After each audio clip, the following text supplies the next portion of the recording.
ಅಫ್ಜಲ್ಪುರ ತಾಲೂಕಿನ ಕಲ್ಲೂರು ತಾಂಡಾ ಸಮೀಪದ ಜಮೀನಿನಲ್ಲಿ ಕಟಾವಿಗೆ ಬಂದಿದ್ದ ಕಬ್ಬಿನ ಬೆಳೆಗೆ ಮೇಲಿನ ವಿದ್ಯುತ್ ತಂತಿ ಜೋತು ಬಿದ್ದು ಬೆಂಕಿ ತಗುಲಿ ಸುಟ್ಟು ಕರಕಲಾದ ಘಟನೆ ನಡೆದಿದೆ. ಸಿದ್ದಪ್ಪ ಹನುಮಂತರಾಯ್ ಶೇರಿಕಾರ್ ಎಂಬುವವರಿಗೆ ಸೇರಿದ ಜಮೀನಾಗಿದೆ. Bureau report, Afzalpur. ಗಂಟೆ ಐತ್ರಿ ಸರ್. ಅಗ್ನಿಶಾಮಕ ದಳದವರಿಗೆ 3 ಗಂಟೆ ಹಿಡಿದು ಕಬ್ಬಿ ಬೆಂಕಿ ಹತ್ತಿ ಮೇನ್ಲೈನ್ ಹತ್ತಿ ಸ್ಪಾರ್ಕ್ ಆಗಿ ಕಬ್ಬನ ಬೆಂಕಿ ಹತ್ತಿರಿ. ನಮ್ಮ ಅಪ್ಪಗೆ ಆಪರೇಷನ್ ಆಗಿ ನಾವು ಮನೆಯಾಗ ಕೂತಿದ್ದೇವ್ರಿ ಸರ್. ಆಮೇಲೆ ಬಾಜು ಹೊಲ್ದವ್ರು ಬಂದು ಹೇಳಿದ ಬಳಕ ನಾವು ಹಂಗರ್ದು ಬಂದಿದ್ದೇವ್ರಿ. ಊರನ್ ತಾಂಡೆ ಮಂದಿ ಎಲ್ಲರೂ ಕೂಡಿ ಆರಿಸ ಬಳಕ ಹಿಂದ್ಗಡೆ ಯಾರು ಇನ್ನೂ 3 ಗಂಟೆ ಆದ್ರೂ ಒಬ್ಬರು ತೇಲಿಲ್ರಿ. ಅಗ್ನಿಶಾಮಕದವ್ರು ಇಲ್ಲ, ಯಾರು ಇಲ್ರಿ. ಈಗ 3 ಎಕರೆ ಜಮೀನು ನಮ್ಮದು 3 ಲಕ್ಷ ಕಬ್ಬು ಪೂರ ಅಳಗಾಲಾಗಿ ಹೋಗದ್ರಿ. ಇನ್ನೂ ಯಾರು ಕೇಳೋರಿಲ್ಲ. ನಾವು ನಮ್ಮ ಅಪ್ಪವ್ರಿಗೆ ಕಾಲು ಮುರಿದು ಕೂತಾರಿ. ಅರುಣ್ ಗೌಡ್ರೆ ನಮಗೆ ಸಹಾಯ ಮಾಡಿ ಅವ್ರಿಗೆ ಆಪರೇಷನ್ ಮಾಡ್ಕೊಂಬಂದಾರ. ಇನ್ನೂ ತಕ್ಕ ಅಗ್ನಿಶಾಮಕ ಇಲ್ಲ, ಯಾವುದು ಕೇಬಿದವ್ರಿಲ್ಲ. ಮೇನ್ಲೈನ್ ಪೂರ ಕಡೆ ಅದು ಸ್ಪಾರ್ಕ್ ಆಗಿ 3 ಎಕರೆ ಕಬ್ಬು ಪೂರ ಬೆಂಕಿ ಹತ್ತಿ ಯಾರು ಹೋದ್ರೂ ಇನ್ನೂ ಯಾರು ತೇಲಿ 4 ಗಂಟೆ ಆಯ್ತಿರಿ ಸರ್.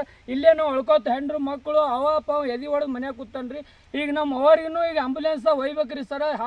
ಹಾರ್ಟ್ ಪೇಷಂಟ್ ಅವರು ಈಗ ಹ್ಯಾಂಗ ಮಾಡ್ಬೇಕ್ರಿ? ಇದಕ್ಕೇನು ಪರಿಹಾರ ಇಲ್ರಿ ಸರ್. ದಯವಿಟ್ಟು ಕೈ ಮುಗಿದು ಕೇಳ್ಕೊತೇವ್ರಿ. ನೋಡ್ರಿ ನಮ್ಗೆ ಯಾರೂ ಗತಿ ಇಲ್ರಿ. ನಮ್ಮ ಹೊಲ್ದಾಗೆ ನಮ್ಮ ಕಾಕೋರೆ ಬೇರೆ ಅವ್ರಿಗೆ ತೆಗ್ಸಿದೇವು ಅಂದ್ರು ಲೈನ್ ಅದು ಬೆಂಕಿ ಎತ್ತಗಾರ ಅವ್ರಿಗೆ ಹಚ್ಚಿ ಆರಿಸಿದೇವ್ರಿ. ಅಂದ್ರೂ ಇನ್ನೂ ತಗ ಕೇಬಿದವ್ರೂ ಬಂದಿಲ್ಲ. ಇನ್ನು ಯಾರು ಅದು ಅಗ್ನಿಶಾಮಕರು ಬಂದಿಲ್ಲ. ಆರಿಸಿ 3 ಗಂಟೆ ಐತ್ರಿ. ಇನ್ನೂ ಇಲ್ಲೇ ಕೂತಿದ್ದೇವೆ ಒಳ್ಕೋತ ನಾವು. ಯಾರು ನಮಗೆ ಪರಿಹಾರ ಕೊಡಲಾಗ್ಯಾರಿ. ನೋಡ್ರಿ ದೊಡ್ಡವ್ರು ಇದ್ದೀರಿ, ನಮ್ ದಯಮಾಡಿ ಏನ್ ಮಾಡಿ 3 ಎಕರೆ ಕಬ್ಬು ಅದ ನೋಡ್ರಿ. ಒಟ್ಟು ಬಸ್ ಮಗ್ಯದ್ರಿ. 3 ಎಕರೆ ಆರಿ ಹೋಗ್ಯದ್ರಿ. ಹೊಸ ಮಂದಿ ಆರ್ಸ್ಯಾರಿ. ಯಾರು ನೀವೇ ನೋಡ್ರಿ ಸರ್. ಪೂರಾ ನೋಡ್ರಿ ಸಾಲ್ ಹಿಡಿದು ಏನು ಉಳಿದ್ರಿ. ಬೆಂಕಿ ಹತ್ತಿ ಎಲ್ಲ ನಷ್ಟ ಆಗಿ ಹೋಗ್ಯದ್ರಿ. ಈ ಪೈಪ್ಗಳ್ನು ಸುಟ್ಟು ಬುಕ್ಣಿ ಆಗ್ಯಾವ್ರಿ. ಮೇಲೆ ನೋಡ್ರಿ ಮ್ಯಾಗೆ ಅದ ನೋಡ್ರಿ ಸರ್. ಇಲ್ಲಿ ಕೇಬಿದವ್ರು ಏನು ಮಾಡ್ಲಿಕ್ಕೆ ತಯಾರಿಲ್ಲ. ಪೂರಾ ಕಬ್ಬಿಗೆ ಹತ್ತಿ ಹೋಗ್ಯದ್ರಿ. ಎಷ್ಟೋ ಯಾರಿಗೆ ಹತ್ತಿರೂ ಫೋನ್ ಎತ್ತಕ್ಕೆ ತಯಾರಿಲ್ರಿ. ನೋಡ್ರಿ ನಮ್ದು ಪರಿಸ್ಥಿತಿ ಭಾಳ ಹೈರಾಣ ಅದ್ರಿ ಸರ್. ನಾವು ಬಡತನದಿಂದ ಬಂದಿದ್ದೇವ್ರಿ. ನೀವೇ ಕೈ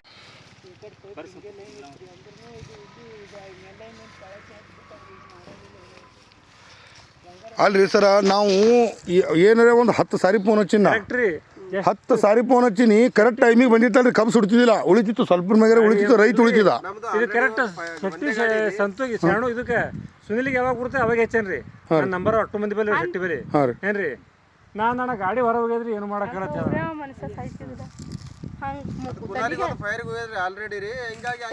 ತಲಿಗೆ ಅವ್ರಿ ಹತ್ತದ್ರಿ ಕೂಗ್ಲಿಗಿ ಮನ್ಸರ ಸತ್ತಿರ ಅಂದ್ರೆ ಹಂಗ ರೈತ್ರಿ ದೊಡ್ಡ ಊರು ತಗೊಂಡು ಎದಕ್ಕೆ ಬರ್ತು ಪರಿಸ್ಥಿತಿ. ಮನೆ ಪೇಷಂಟ್ ಇದ್ದಾರೆ. ಮೊನ್ನೆ ಅರುಣ್ ಗೌಡ್ರು ಸಹಾಯ ಮಾಡಿಸಿ ನಮ್ಗೆ ಆಪರೇಷನ್ ಮಾಡ್ಸ್ಯಾರಿ. ಇಡ್ಲಿನಿಂದ ಕಾಲು ಒಟ್ಟು ಆಪರೇಷನ್ ರಾಡ್ ಮುರಿದು ಕಾಲು ಮುರಿದ್ರಿ. ಅಂಜಿಮಾಗಿದ್ದೇವ್ರಿ. ಈಗ ಸರ್ ಎಮರ್ಜೆನ್ಸಿ 2 ಕಡೆ ಏನ್ರಿ ಆಯ್ತಂದ್ರೆ ಹೆಂಗ್ ಮಾಡಿದ್ರಿ? ಇಲ್ಲಿಂದ ಪೂರಾ ಸುಟ್ಟು ಹೋಯ್ತು. 3 ಎಕರೆ ಕಾರ್ಖಾನೆಯವ್ರು ಅರ್ಧ ರೇಟ್ ಕೊಡ್ತಾರಿ. ಎದಕ್ ಬರ್ತದೆ ಹೇಳ್ರಿ? ಅದು ಕಾರ್ಖಾನೆಯವ್ರು ಅರ್ಧ ರೇಟ್ ಕೊಡ್ತಾರದು. ಅದು ನಾಳೆ ಎದಕ್ ಸೋರ್ತ್ರಿ ರಸಾರಿ ಒಳಗಿಂದ್ರಿ. ಅಲ್ರಿ ಸರ, ಮತ್ತೆ ಈಗ ಅಗ್ನಿಶಾಮಕ ದಳ ಇದ್ದು ಉಪಯೋಗ ಏನು? ಇಲ್ಲ ಉಪಯೋಗ ಏನ್ರಿ?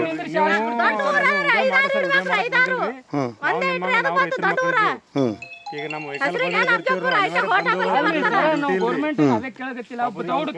ಸರ್ ಗಾಡಿ ಇಲ್ಲ ಬಂದಿತ್ತ ಕಬ್ಬು ಉಳಿತಿತ್ತು ಸರ್. 3 ಎಕರೆ ಪೂರ ನಾಶ ಆಗಿ ಹೋಗ್ಯದ್ರಿ ಸರ್. ಏನು ನಷ್ಟ ಆಗ್ಯದ ಬರ್ಕೊಂಡು ಹೋಗ್ತೀವಿ ಅಷ್ಟೇ. ನಮ್ಮ ಕೆಲಸ ಆದ್ರೆ ಗಾಡಿ ಯಾರು ಕೊಡೋದು ಮೂಡಕ ಸರ್ಕಾರಕ್ಕೆ ನಾವು ಕೇಳೋ ಜವಾಬ್ದಾರಿ. ಅಲ್ಲ ನೀವು ಬಂದಿರಿ ಇಲ್ಲ? ನಾವು ಅಲ್ಲ ನಮ್ಮ ಒಂದು ತಾಲೂಕಾ ಲೆವೆಲ್ದಾಗ ಒಂದೇ ಗಾಡಿ ಅದ ಹೇಳ್ತೀರಿ. ಈಗ ಉದಾಹರಣೆ ನಿಮ್ಮ ಸುಟ್ಟ ನೀವು ಇಲ್ಲೇ ಮಾತಾಡ್ತೀರಿ, ಇಲ್ಲೇ ಬಿಡ್ತೀರಿ. ಅಲ್ಲಿ ಬಂದು ಯಾರು ಕೇಳಲ್ರಿ ಅಧಿಕಾರಿಗಳು. ಇಲ್ರಿ ಸರ್, ಒಂದೇ 3 ಎಕರೆ ಹೋಗಿ 10 ಎಕರೆ ಸುಟ್ಟು ಅಟ್ಟೆ ಮಾಡೋದಲ್ರಿ ನೀವು. ನಮ್ ಕಬ್ಬು ಅರ್ಧ ರೇಟ್ ಹಿಡಿದು ನಾಳೆ ರೊಕ್ಕ ಏನ್ ಬರ್ತದೆ? ಮಾಡಿದಾರಿ. ನಿಮ್ಮ ಸುಡ್ತಾರ ನೀವು ಮಾತಾಡ್ತೀರಿ, ಮತ್ತವ್ರು ಸುಡ್ತಾರ, ಮತ್ತವ್ರು ಮಾತಾಡ್ತಾರ, ಅಧಿಕಾರಿ ಹೋಗ್ತಾರೆ. ನೀವು ಹೇಳ್ಬೇಕು. ಅಲ್ಲ, ತಾವು ಮೇಲಧಿಕಾರಿಗಳು ಗಮನಕ್ಕೆ ನೀವು ತಾವು ತರಬೇಕಲ್ಲ.